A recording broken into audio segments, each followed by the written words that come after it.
Okay. Welcome, everyone. Welcome to the candidates and the audience members to the Candidate Forum for the Los Altos School District. I'm today's moderator, Abby Longcourt, with the League of Women Voters of Los Altos Mountain View, and we're the host of today's event. So first, a few housekeeping items. Our forum is going to be 1 hour. Due to the nature of the webinar, we can't provide technical assistance to attendees, but all forums will be recorded and available on our elections page within 2 days after the event. Our website is lwvlamv.org, and they'll also be available on our YouTube channel. We will be including a link in the Q&A for you later in the presentation. We're going to be using speaker view to highlight the person who's speaking tonight, and audience members won't be shown. Submit any questions you have about the event through the Q&A function. When those questions are answered, those answers will be visible to everyone who's attending. Chat will not be turned on. Questions for the candidates have been submitted with registrations. We've combined similar questions to be able to cover as wide a range of topics as possible. We don't expect that there will be time to take additional questions for candidates from the audience. The League of Women Voters is a nonprofit organization of all genders that promotes informed, active participation in government. We do not support, oppose, or evaluate political candidates or parties. But after careful study, we do take positions on political issues. The League invites anyone who is interested in supporting democracy and local government to join us. Here's the format for today's forum. Each candidate present will make a 1-minute opening statement. Questions were selected to be relevant to all candidates and to provide useful information to the audience about issues in this race. All candidates will be given 60 seconds to respond to each question. Finally, the candidates will each have 1 minute to make a closing statement. An electronic timer will display each candidate's remaining time and will randomly shuffle the order of candidates responding to each question. We ask our candidates to abide by the following. 1, time limits. When the timer line turns red, I will say thank you. Finish by completing your current sentence. 2, respect. Candidates will not interrupt each other. 3, fairness. Campaign marketing materials will not be visible on the candidate's screen. I will now introduce the candidates. Please raise your hand as you are introduced. Vaishali, also known as Shali Sirke. Vladimir Ivanovich. Sarah Farr. And Brian Johnson. Thank you all for participating in today's forum. The order of opening statements, questions, and closing statements will be randomized by our electronic timer, and we are ready to begin. It looks like we will have Brian Johnson's statement first. Thank you, Abby, and thank you to the League of Women Voters for running this forum. I've been a member of the LASD Board of Trustees for the last 6 years, and throughout that time, I have worked with my colleagues to enhance our educational program, strengthen the district's finances, and support the physical, mental, and emotional health of our children, teachers, staff, and families. In 2020, I served as board president, and we were making headway on the long-awaited facilities master plan update when the pandemic forced an extended pause in that process. Thanks to then assistant, now Superintendent McGonigal, LASD actually started training teachers in online learning even before the school closures were announced. And thanks to the great relationship between the board and our administration, teachers, and staff, we completed the pivot to remote learning faster and better than many other districts. After 16 years in LASD and 6 on the board, I understand what makes this school district special, what needs to be done to complete the current recovery, and how to thoughtfully make the required decisions so that it thrives in the decades to come. Thank you. Thank you. All right, next up we have Shali. Hi, thank you for having me tonight, and thank you everybody who's taking the time to listen in. My name is Shali Sirke, and I'm running for re-election to the Los Altos School District Board. I am the proud parent of a child who went through the LASD K-8, Almond Egan Los Altos High School. And I myself am the proud graduate of the public school system, K-12 in New York City. My academic background is anthropology and public health, and specifically community health. And I say this because I bring a holistic whole child approach to my work on the board. This became very important during the pandemic, but it's even more important now because I feel like our work is not done. We may be entering the endemic phase of this pandemic, but the impacts of the pandemic are not done with us. So I'm looking forward to having 4 more years to serve our community. Thank you. Thank you. Next up, we'll have Vladimir. Thank you to the League for leadership in providing voters with the information they need to make informed choices. I wanted to provide some context for my comments tonight. First of all, as trustees, we have three major duties. One is to set policy and direction. The other one is to hire a superintendent, and the third is to approve budgets. We don't engage in operations. And this approach is aligned with state and national school board association recommendations. And the rationale is simple. We are not trained educators and we're not trained administrators. Our job is to represent the interests of parents and community. So at a high level, what does LASD do? And this is what my goals are. We prepare students to flourish in high school and then to flourish in career in college. So our students need fundamental skills like reading, math, writing, arithmetic, basic knowledge of the world like science, history, and art. And most importantly, they need a disposition to learn. In other words, they need to become lifelong learners. Thank you. All right, we're going to jump into our questions. Sorry. The first question is. I didn't get it. Oh, sorry, Sarah. I apologize. That's okay. Sarah, your opening statement. Okay, great. 1 minute. Hi, I'm Sarah. So I'm new, so I'm going to introduce myself. I grew up in San Jose. I went to Berkeley. I went to Stanford. I'm a physician. I practice locally. But more importantly, I'm a mother to 2 daughters. And I'm running on 4 issues. The first one is academics. There's been a 16% drop in the enrollment in the Los Altos School District since 2019. This is the 3rd largest drop in the state of California. Children in this district deserve a quality education on par with the private schools. All children, regardless of the parents' ability to pay, deserve a quality education. Number 2, teacher retention. Instead of just offering them an ADU, I believe teachers deserve to have forgivable loans so they can purchase property. Number 3, mental health. If elected, I would advocate for emotional learning to teach children resiliency and help them overcome anxiety. And finally, parents are the most important advocates for their children. If elected, I would create a forum at the board level where parental voices can be heard. Oh, wow, I actually went under time. Yeah, good job. All right, thank you so much, Sarah.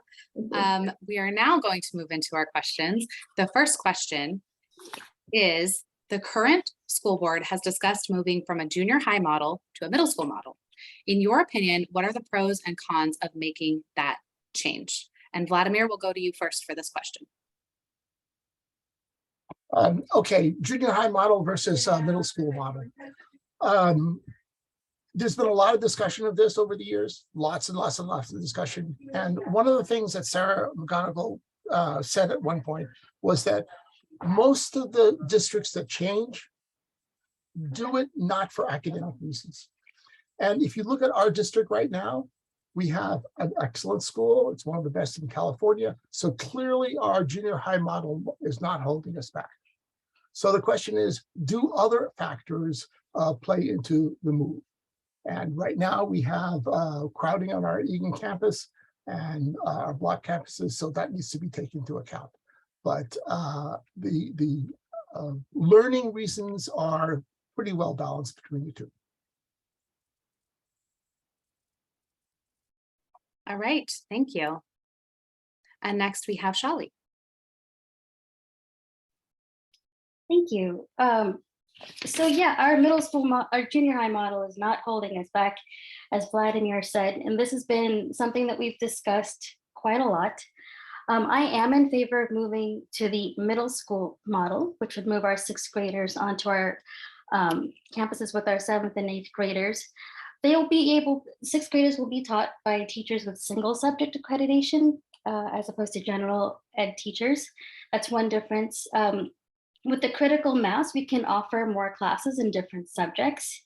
And I think it'll just be really great to give our 6th graders the opportunity to take some of the classes and the leadership and grow the independence that our current 7th and 8th graders enjoy. Thank you. Thank you. All right, next we have Sarah. Yeah, I have a daughter in 7th grade, so I'm close to this. But definitely 6th grade is kind of an odd year in the public school here because they just have 2 teachers they go between. And so they're actually at a higher maturity level. And I think that they'd be better off in a system with a middle school model. And I understand the accreditation because I just got accredited, by the way, to be a substitute teacher. And so that's really actually very different from the, you know, the CSET, you know, the more harder sort of accreditation. So I think it would make more sense for these kids that are really sort of intuitive and intelligent to be in a situation where they can go between classes and not just between two classrooms. I think they're actually better, and to engage kids academically actually helps them emotionally. Thank you. All right, and Brian.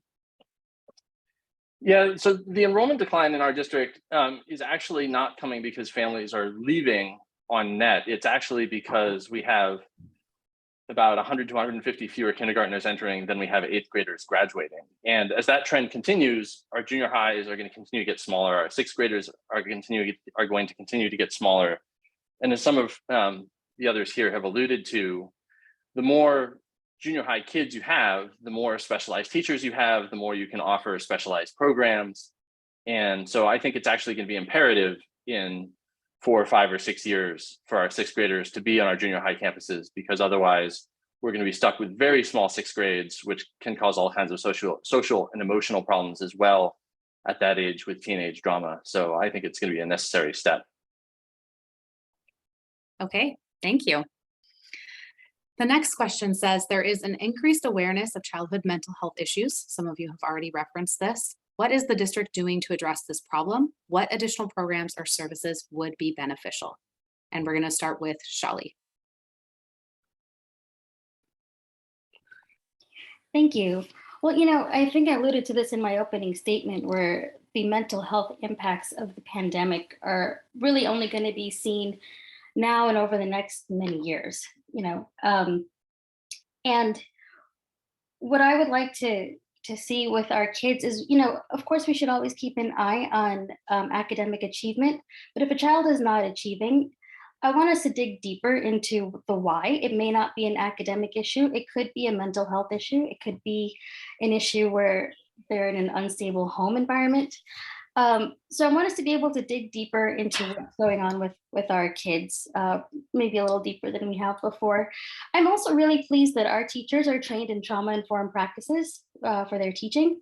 And I think that's going to be really, really important going forward, because the pandemic has been incredibly traumatic. And I know we have social emotional learning on our campuses, but I think trauma-informed practices are going to be very important too. Thank you. Thank you. All right, Brian. Yeah, so I mean, given the overall demand for services, I think we have to try a little bit of everything. So the board dramatically increased funding for mental health support on our campuses this year. We've instituted mental health and wellness programs for our staff. And a lot of this, given the overwhelming demand for sort of therapy and the rest of things, a lot of it has to be oriented towards trying to catch both kids and adults earlier before they're in crisis, because we simply don't have the capacity to address everybody adequately in crisis. So we have to do much more, as Shali suggested, to try to figure out when kids are struggling even before it's an acute crisis, and get them the support they need, get them the help they need, and try to sort of come at it in that way, in addition to increasing the number of counselors and therapists that we have on staff for our kids and for our staff. Thank you. Vladimir. Thanks. Just a couple of quick comments. When I started on the board about eight years ago, we were spending something like $50,000 at CHAC, which is a mental health institution. We're now spending $450,000 a year on CHAC. And we now have psychologists at every single campus. And the thing that I want to emphasize the most is when the board listens to reports on academic progress or what the schools are doing, we as board members, we focus really on those kids that are not doing as well as we would like them to do. And we're willing to do whatever it takes to bring all the kids up to the same level, get them to flourish. Thank you. Okay, hi. Can I start? Okay, yeah. So I would focus on emotional learning and not just social emotional. One of the key things that we, you remember, Lori Gottlieb, right? She wrote that article in The Atlantic. Everybody read it in 2011. And it was about how we coddle our children, and because of that, they don't have failure and then they don't grow. It's very important that kids actually face failure at a young age, and helps them build resilience and helps them deal with anxiety. And so we need to support kids to do things that are very difficult. Like, for instance, like, I'm running for board, and this is like difficult, but it makes me grow as a human being. And we should do this for our children. We should push them to do things that are outside their boundaries and support them through that. That should be the goal of the school. And then I have one comment on SHAC. My mother is actually an MFT, interestingly, and she worked at Cassie for a long time, which is the SHAC alternative at Nixon. And SHAC only gives out interns to Los Altos. So Cassie, actually made sure that they had licensed people. So this is something that I would recommend that we pushed if I became board. Thank you. All right, next question. Slow progress has been made towards the construction of the 10th school site. With many factors still unknown, what are a few possible outcomes? What can be done to address a possible funding deficit? We're going to go to Brian first.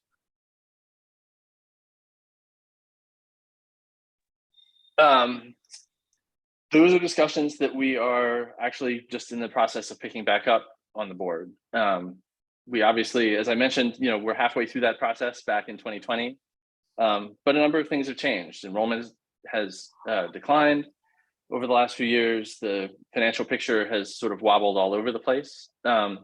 So we're currently in the middle of doing the environmental quality study, which is sort of a maximal study. So we know that we could, assuming that they don't find any significant problems, build a school for up to 900 students there, or anything in between. And so that's a conversation that the board is going to have with the community over the coming weeks. I will say, I think the only other thing I'll say is that the sort of collective trauma over the last few years, I think, argues for trying to avoid disruption as much as possible at this point, since our communities have already been through so much. Thank you. All right, Vladimir, you're next. The 10th site, boy, last time I ran, I said I was going to solve this problem. And here we are still with the 10th site.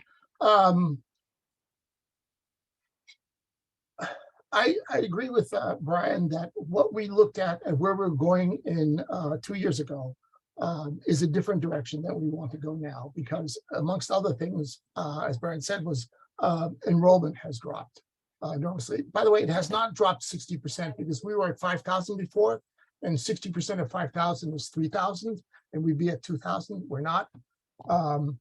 So enrollment has dropped. It has dropped less at Los Altos than it has in many other school districts. So the primary motivation for a 10th site is not necessarily the same as it was before. And we have to continue looking at the options that we have available to us, and try to find the best ones that we can. Thank you. All right, Sarah. Okay, first of all, the where I got 16% is from edsource.org. That's where I got it. It was actually the third largest drop in the state of California, after Huntington and one other Orange County one. It was the third. So with the drop in enrollment, I mean, we need to focus on the schools that we have now. I'm not really privy to all the things that are happening. I know I built a house once, so I know what you have to go through to get all the permits and stuff. So it sounds like it's been going on for 4 years. But that's something that will need to be addressed based on enrollment. I think based on that, then a decision can be made. It seems like there's other issues that need to be solved first. Okay, thank you. And next we will go to Shali. Thank you. Pre-pandemic, the school district did quite a lot of work in soliciting community input through the charrettes and the meetings and all of that. And, I really want to honor the work that was done before and pick up where we left off and see whether some of those things still hold true. So that we had the assumptions and the choices that were made at that point. So I mean, I don't really have anything more to add than what Brian has said. We're looking at, the most number of kids that we could possibly put on that site, which is probably only about 900. But that doesn't mean we're going to put a 900 student school on that site. And we've been talking about the drop in enrollment. Population dynamics are fluid, and I fully feel confident that our population will come back up again. And so I'm not in favor of closing any of our campuses. Thank you. All right.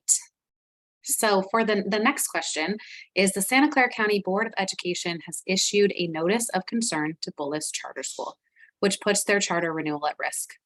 What can LASD do to prepare for the possibility that the charter will not be removed? And it looks like we will be starting with Sarah.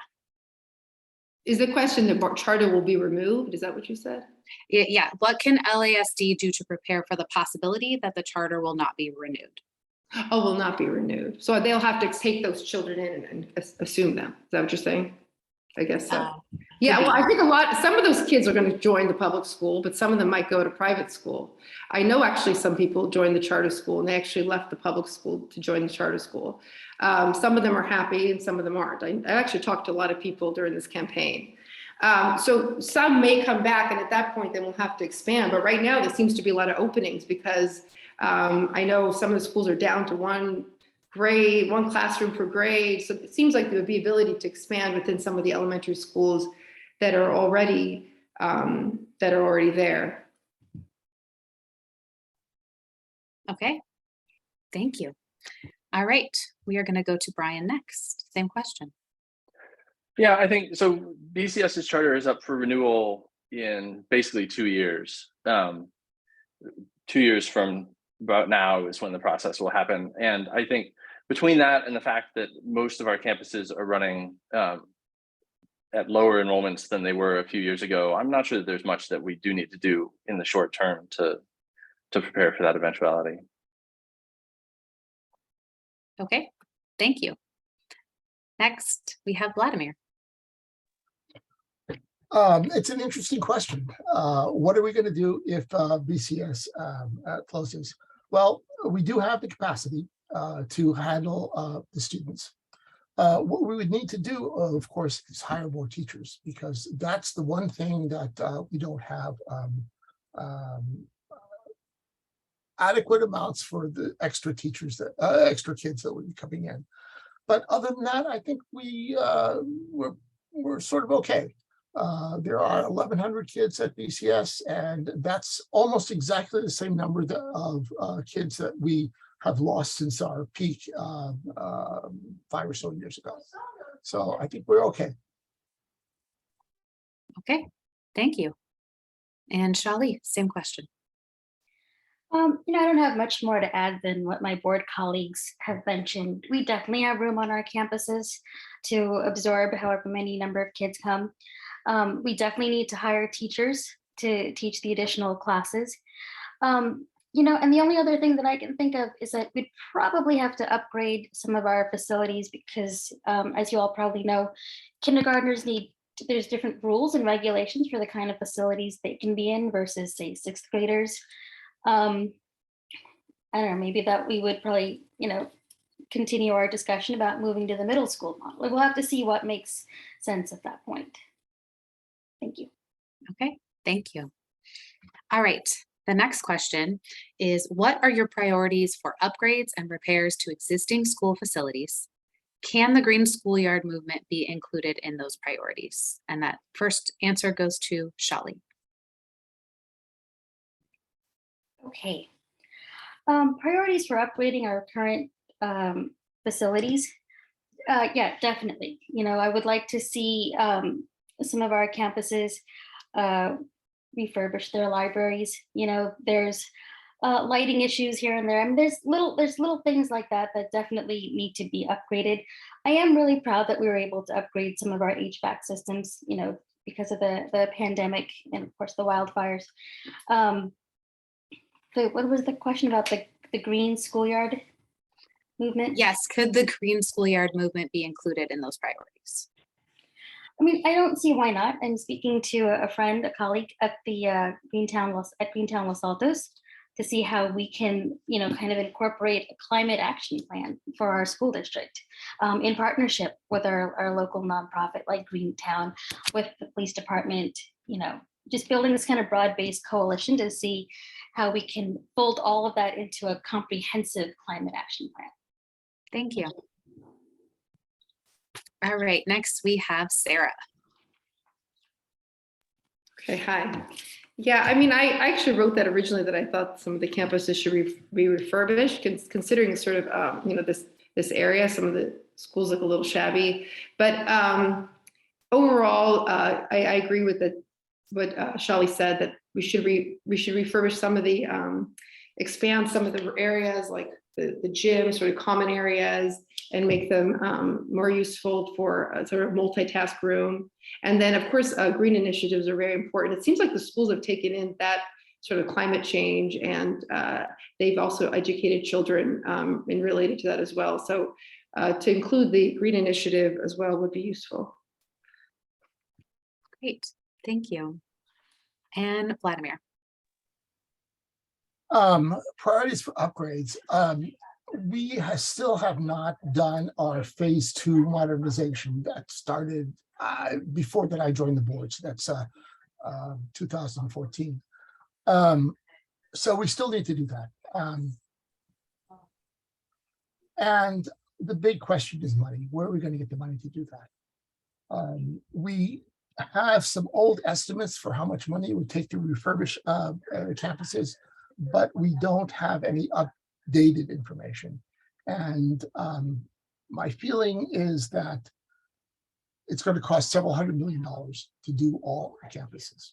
And that has nothing to do with the 10 site. This is stuff that's extra. So where are we going to get that money? That is a big issue. As far as green is concerned, go green. This is an existential threat. Climate change is an existential threat to us, and we need to do our part. Thank you. Brian. Yeah, I don't have too much more to add. I mean, obviously there are needs at all of our campuses, as Vladimir said, things that didn't get done in the last total revamp that have been badly wanted for a long time, and unfortunately got hung up through all the fighting over the charter school facilities over the years. I'm really hoping that we'll be able to unstick that and figure out both a sequencing and a financing plan that will make at least the most important things possible. And then green schoolyards, that's actually a thing I would love to see some proposals from some of our individual school communities. Every school is a little bit different. Every school uses their space a little bit differently. And so we've had, I think, success in the past with PTAs coming forward. And now that we've taken technology costs off the PTA's plate, maybe they will have some time and energy to sort of explore some of these things and come to us with suggestions for concrete, or rather concrete removal ideas. Thank you. All right, so the next question is, are there parts of the current budget that you would cut in order to redirect funds to another area? And we'll start with Sarah. Okay, well, I'm not on the board now, so I'm not completely privy to all the budgets. But the things that are my priorities would be mostly like increasing academic rigor in the lower grades, which I'm not sure how much that would cost. I think that would just be a curriculum change, increasing tests, making sure that kids for sure make grade level. Number two, along those lines is, I do think more kids could probably benefit from summer school, right? This is the Malcolm Gladwell philosophy. I think some kids would do much better in life if we give them a few more weeks in the summer so they can catch up. Number three, I have mental health issues, are a big issue for me. But I don't think that necessarily is going to require an enormous amount of funding. Some of it's just going to require us to sort of reimagine how we're going to treat the kids. And then number four, the biggest issue for me is also teacher retention. What can we do to make sure that teachers stay in the area? And I think we do need to make sure that they're able to purchase property in the area. Thank you. All right, and next up we have Brian, same question. Yeah, I think both former Superintendent Bayer and our current Superintendent McGonigal have both been very thoughtful over the years about making sure the programs that get put in place make sense, tweaking them if they don't make sense. So I don't think there's any money in our current budget that's wasted. or that desperately need shifting. I think it's always a struggle, as Sarah says, to focus on teacher retention. We always want to do more. And so it's more a matter of, how can we best use the additional dollars that we get or have gotten over the years. So I think that's about how I'd answer that. Okay, thank you. And next we go to Vladimir. I don't think there's anything in the budget that I would take out that we currently have. I'd love to see more money spent on teachers, both on the hiring end and also on the competitive end in terms of teachers compared to other districts that pay and benefits. Our LCAP details what our goals are, what and how much money we're going to be allocating to various different sections. And those are developed over time in consultation with the community. And the budget is available for anybody who wants to look at it. If you want to come to a board meeting, or if you want to come to the Citizens Advisory Committee for Finance, people there are willing to talk to you for a long time on budget issues. But I don't think there's anything that I would cut. There are areas that I would add to, but not anything that I would cut. Okay, thank you. And Shali. Thank you. Well, to answer your question, no, there's nothing in the current budget that I would cut. I don't know if people understand how our particular school district is funded. We're a community funded district, which means we get to keep all of our property taxes. We don't get more than that from the state. And so we're, it's pretty tight as it is. I think that, as Brian has said, that our administration, our former and current administration, our CBOs, they've been really thoughtful about not using one-time money that we've gotten from the state and the government, the federal government, for long-term programs. Of course, like everybody else, I would love to give our teachers a raise or do something for the retaining and recruiting our teachers. I'm really proud of the fact that when I was board president, we did give the teachers a raise, but then so did everybody else in this area. And so our teachers are not paid adequately. Thank you. All right, moving on to the next question. What would you consider to be the top 3 challenges that the district will face over the next 4 years? And we'll start with Vladimir. All right, number 1 is going to be facilities, and that impacts both academics and finance. The second one is making sure our teachers are well paid, well housed, happy, and I think happy teachers are absolutely necessary for happy children. That's the second thing. The third thing is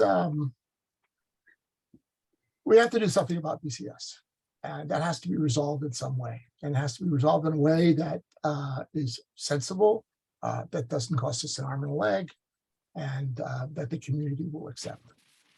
So I think those are pretty big challenges.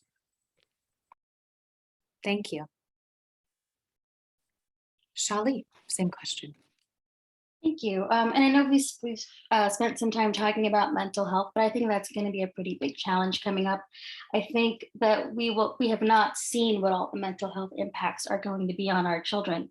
And that kind of leads into my second priority, addressing learning loss in a very holistic way and understanding all the different factors that are impacting our children. I mean, we are a small enough school district that we can look at individual kids and we can see what's going on and how we can best help them. And then, for teacher recruitment and retention, it's so important. I mean, it's such an important issue, the choices that we're forcing teachers to make and staff also to make, because this is such an expensive area. I wonder how many school districts they drive past to come to our school district before they finally realize or think that they'd rather go somewhere else. And so that's going to be a challenge. Thank you. Thank you. And next we have Brian.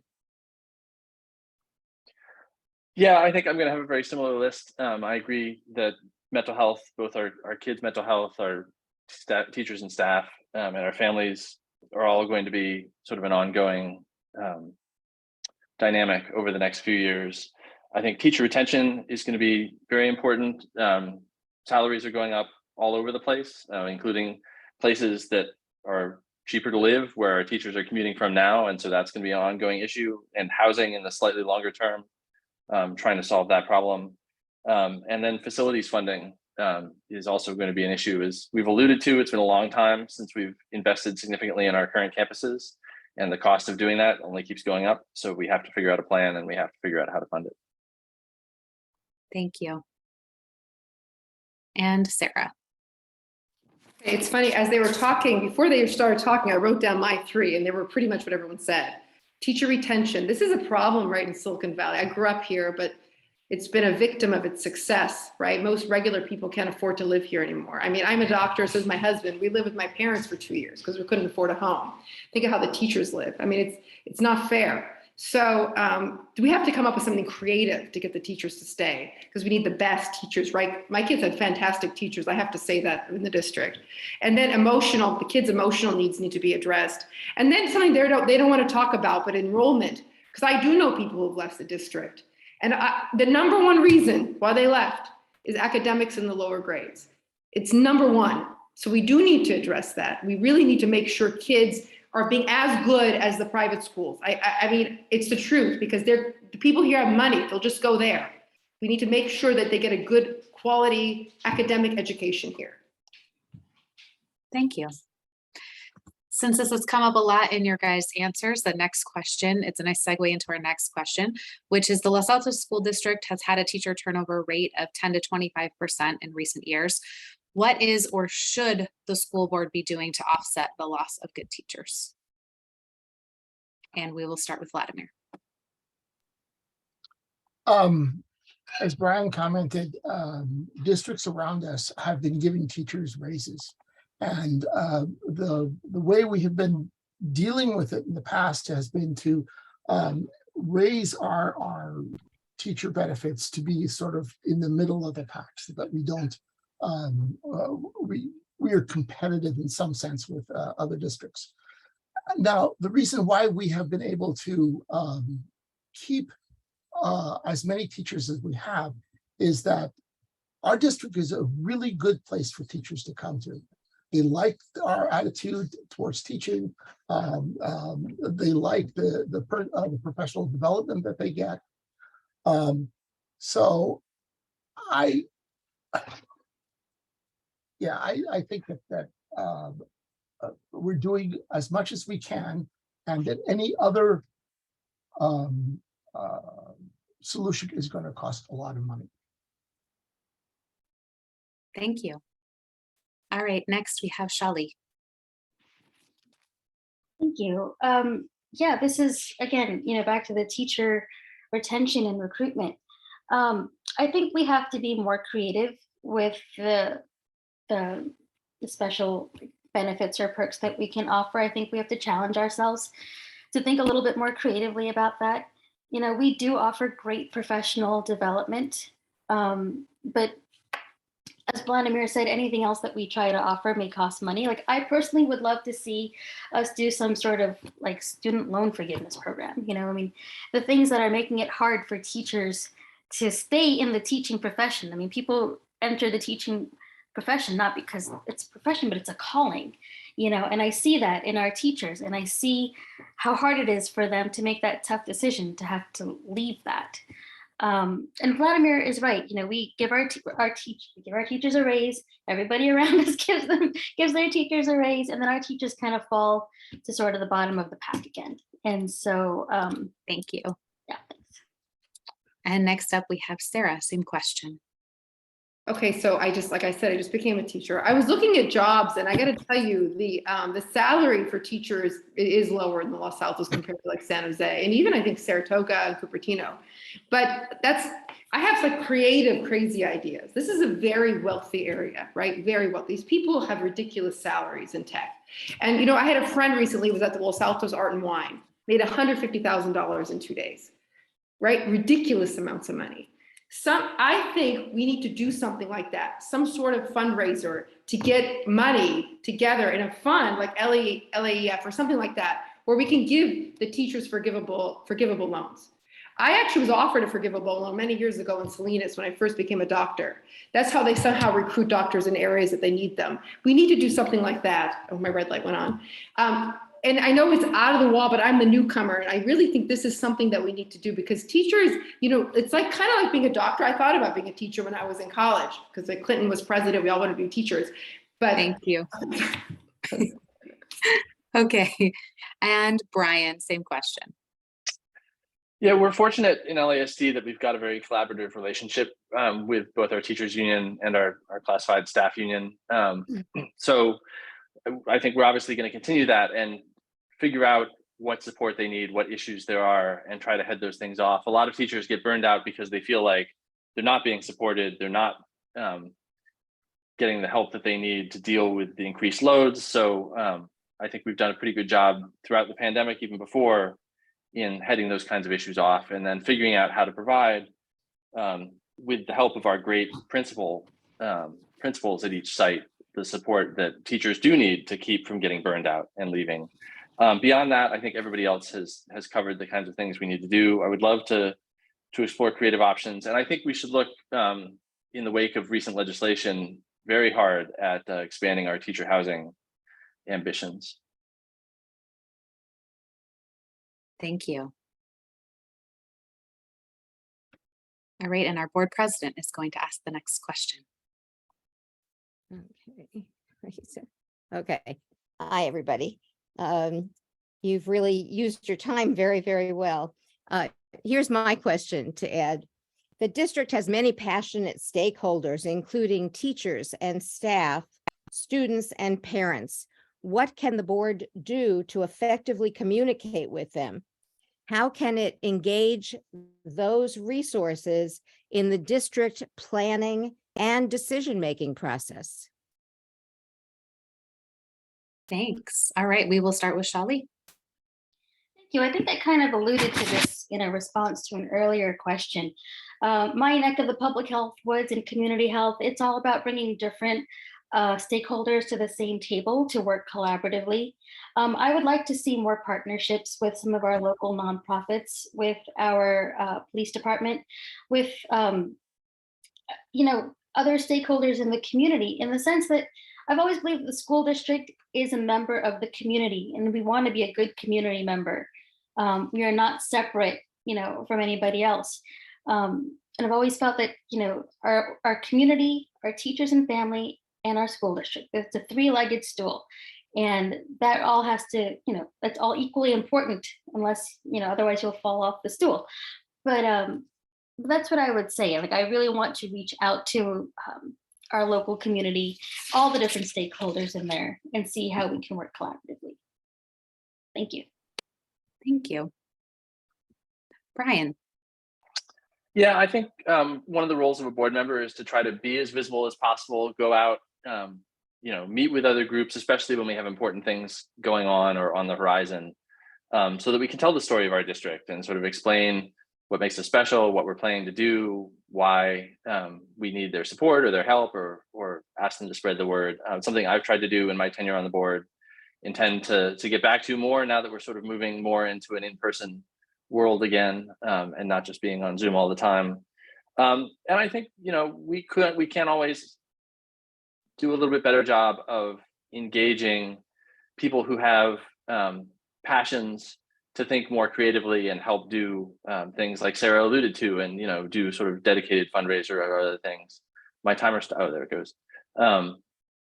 And so, you know, and I'm always open if there are people out there who would like to have conversations. I'm always open for coffee or virtual coffee, either way, if people have ideas about how they can help.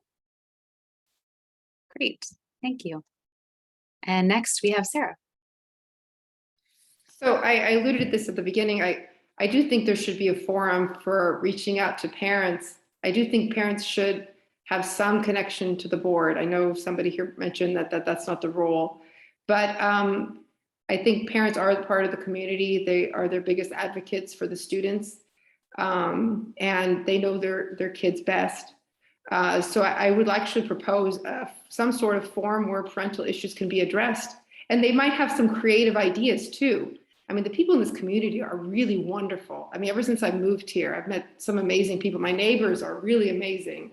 And so it'd be great to have some place where, I know they can come to the meetings, but some specific place where their issues are sort of addressed that might come up where we can really kind of discuss them.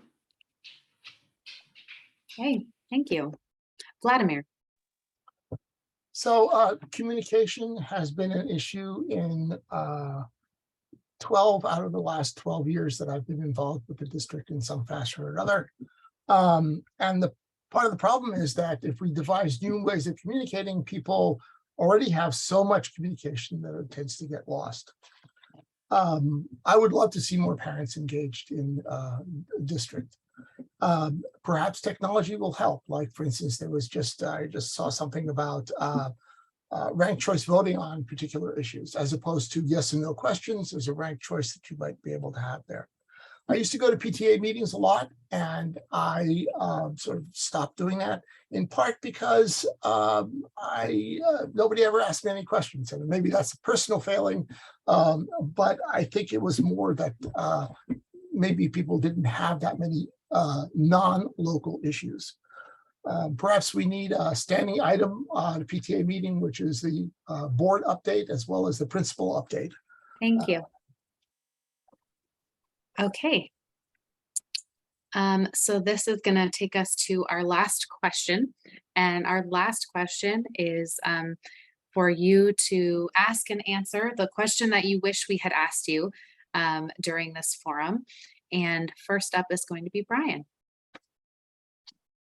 Thank you. So I think I'd like to address something that got alluded to, which is why has enrollment dropped over the last 4 or 5 years in a way that it was not expected to.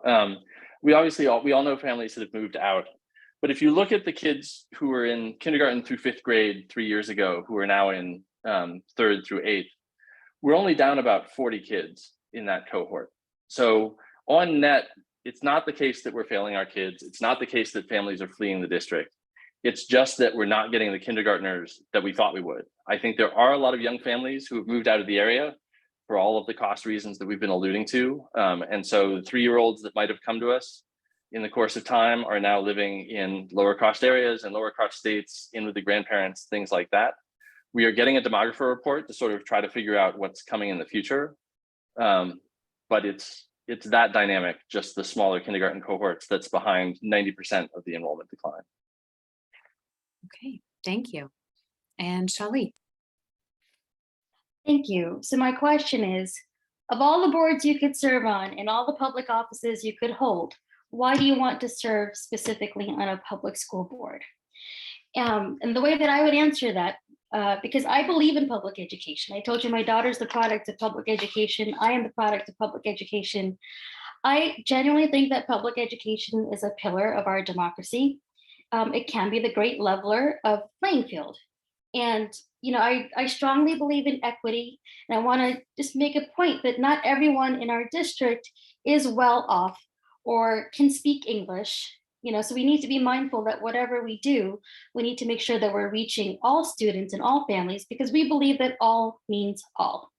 And I don't believe that the public school education that we offer is subpar to private schools.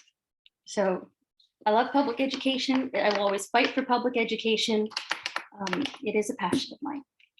Thank you. Thank you. All right, Sarah. Okay, so it's like a job interview, right? So what's my greatest strength? That's what I decided to be. My greatest strength, I think, is actually like humility and communication. So I was just having a conversation, I'm a doctor, right? So I had a patient and I was covering a weekend for a colleague who's a man. I'm not saying about men are lovely, but this happened to be a person that, you know, didn't listen to the woman. And she wanted to be heard. And so what I bring to the table and almost everything that I do is that I actually listen. And that listening comes from humility. Like I'm intelligent. I got like a perfect score on the math part of my SATs. I'm smart, but I don't think I know more than the person in front of me. I know I don't, right? I mean, I've been in life and death situations where I did everything right and the person didn't survive. So I have humility because of that. So when I go into a situation and I meet with somebody, I assume they know more than me. And that's what I think I bring to the table. I'm willing to go in to listen and see what needs to be done and do what's right for the people in the Los Altos School District. Thank you. Vladimir. Well, let me start off by saying I agree 100% with what Shelley said, everything that you just said. But the question I wish I had been asked was, I heard that you were pursuing a doctorate in education. What's up with that? Well, I'm glad you asked. I have two reasons I wanted to pursue a doctorate. I wanted to become knowledgeable about educational policy. I want to understand the research behind things. I want to know what was known, what was not known, what has been shown to work, what has not been shown to work, and what to avoid. And the second reason is I want to be able to influence educational policy. I want to be informed, and I want to be more convincing when I advocate for or against any particular legislation or policy at the state or at the federal level. FYI, I finished all my coursework and I'm halfway through my dissertation, so I ask that everybody pray for me finishing the dissertation. Thanks. Thank you. All right, those are all of our questions for tonight. So we are going to move to closing statements. Everyone will have 1 minute for their closing statements, and we will start with Sarah.